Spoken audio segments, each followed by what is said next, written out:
killed in dubious circumstances. It was probably a suicide over a bad romance. Da, da, da, da, da, da, da, da, da, da, da, you know. Anyway, so that was anyway. It's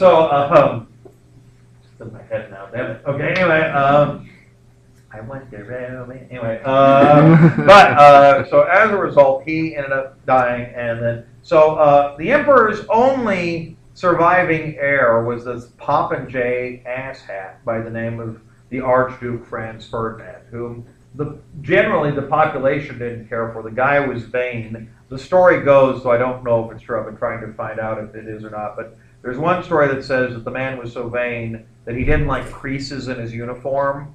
And so as a result, he had uniforms specially made that didn't have buttons on them, but instead had seamstresses sew him into his clothes every morning so he could look good. Okay, which makes you wonder how the hell he pooped, you know. But you know, maybe some elastic in the drawers. I don't know. But nonetheless, the thing was that he was just not very well beloved. Okay, and this was going to be the guy who's the next in line to the throne, and in fact, really the only next heir.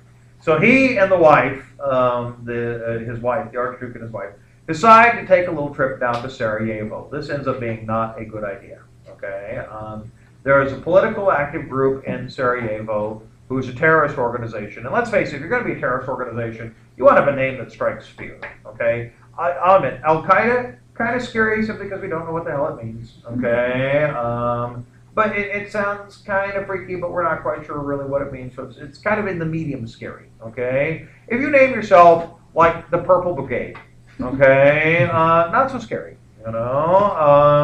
You know, eclair for victory. You know, just makes you hungry. You know, but on the other hand, you know, if you name yourself, now these guys, they had a rockin' terrorist name. Okay, because what was the name of the Serbian nationalists?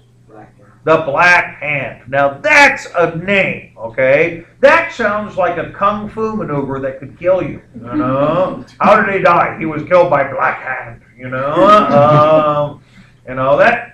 You know, it's got cachet. You know, I give it that. Okay. Now the Black Hand was funded by Serbia. We don't know actually how much that Serbia actually controlled them, how much they actually told them what to do, as much as did they kind of just give them some financial benefit. We aren't really quite sure. We just know that it was out there. So what ends up happening is that they put this, sorry, I lost my train of thought. That's so. Oh yeah, sorry. So it's literally like the music stopped for a second. Freeze. The brain had frozen. I'm sorry. I've been going so fast for these. This is, by the way, I've actually just this whole lecture is actually normally 2 90-minute lectures, and I've just been going really fast. If you haven't noticed, my voice is going out and my brain is freezing. So I apologize. Okay. So anyway, what happened? I do apologize for going so fast, but I just want to cram in as much as I can before the end of the semester. So I got, and this is this way every year. I'm always trying to get a lot done. But anyway, what happens is that that the Black Hand has this plan. They're going to kill the Archduke when he comes into town. That's going to be their goal.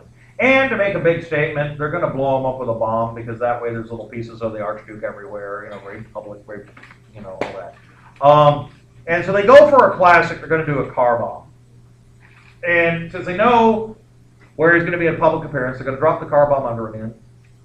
They also have a couple of assassins as backups. They know where the exit roads are. And so they've got people staking out the exit rolls. So if the bomb doesn't blow up, which they're kind of worried that the bomb is not going to work.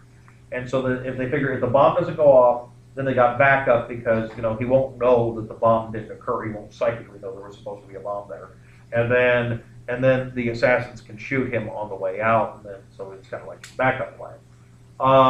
The problem is that, and also so that in case any of them gets caught, they all have a very spy versus spy. They all have the hollow tooth with cyanide in it. You've probably heard about that old trick. They have the false tooth and all that. They actually had these. I mean, this is you've heard about this in spy fiction, all that. This is real, and they actually had the false teeth with the cyanide to kill themselves in case they got caught. So the problem is they were organized in the same way that, remember our old friend Godot from the assassination of Garfield? Godot was as sane as they were organized. Okay, this was assassination by way of Moe, Larry, and Curly. Okay, so there's this kid named Keith who's one of the assassins. Is on one of the roads, is staked out, ready to shoot him if the bomb doesn't go off. He's outside kind of this little deli or cafe, and he's on stakeout. And so he's standing there, and he hears the bomb. It goes off beautifully. You can hear people crying and screaming and all this. He's got like, yeah, team, okay? Plus, it means he doesn't have to chew down on the tooth, which is even better, okay? In celebration of not having to kill himself, he goes into the deli and orders himself a cheese sandwich, because immediately after a successful assassination, one should behold the power of cheese, okay? And so he comes out from the deli, you know, having his cheese sandwich, okay? And who should drive by but the Archduke?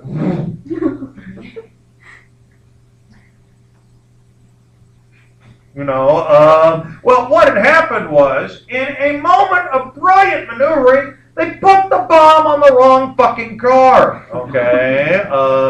And so, yes, they did blow up a car. It did not hurt the Archduke or his wife or the chauffeur. Instead, it kind of alerted them something might be up, okay? And so they're driving away at top speed, and so Prinkeep pulls out his gun, dropping his cheese sandwich, okay, and starts running after them, shooting at them, because this is now the backup plan, okay? Except, of course, that not very impressive when you're chasing a car on foot. And actually, this would have been just funny, except that the chauffeur was so spooked by the fact that they just had a bomb and now there's gunfire, and you don't know what the hell's going on.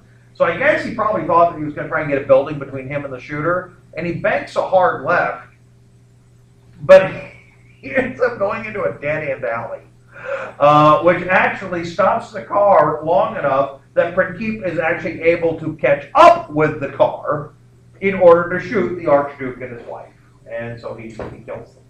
And then, as you know, he's trying to run away, but he's going to get caught. He can tell. So he does what every loyal Black Hand assassin is supposed to do. He chomps down on his tooth. But here is the last great irony: they had substandard cyanide, and so it doesn't kill him. It just makes him sick enough so he's easily captured. Okay. So really, it's a win for the whole team. And if it weren't for the fact that somebody had died, and if it weren't for the fact that this would trigger off this giant war, it'd be fucking hilarious, you know. It's really this giant comedy of errors. Well, when they torture Prinkeep, because that's what you do, you torture people, you know, and amazingly, the torture doesn't give them any useful information. How surprising, you know. They find out he's a member of the Black Hand. Well, that was, you know, oh, Serbian nationalists who claimed the thing. He's a member of the Serbian nationalist group that killed him. Surprise! Okay, and he speaks Serbian. Huh, you know, but that he doesn't have enough information to know, did Serbia order the hit or had they decided on their own? He's not far enough up the food chain. So the Austrian government basically gives an ultimatum to Serbia. They say, if you've ordered this hit, it's a declaration of a war by assassination. We're going to give you one chance. We're going to you have to give up all claims to Bosnia and Sarajevo for now and forever. You have to, and then this whole list of demands. But the big one was, and you let Austrian-Hungarian investigators come in, go through the books in the court, and find out if anybody was giving money to the Black Hand, and if anybody ordered the hit. If so, we bring them to justice. Well, is Serbia going to allow this? Yeah. No. Okay. Whether or not Serbia ordered the hit, which we don't know that they did, they probably did, but you know, because it would have been a politically stupid thing to do. But even if they had ordered the hit, if they did, they were certainly contributing money to the Black Hand, and so no matter what was going to be found was going to make them look dirty. Okay, nothing good could come out of this, and so Serbia refuses. But they also know why they refuse. So Austria-Hungary declares war on Serbia. If you notice, even though you hear about this being the trigger, you never think of World War I as being about Austria-Hungary and Serbia. Okay,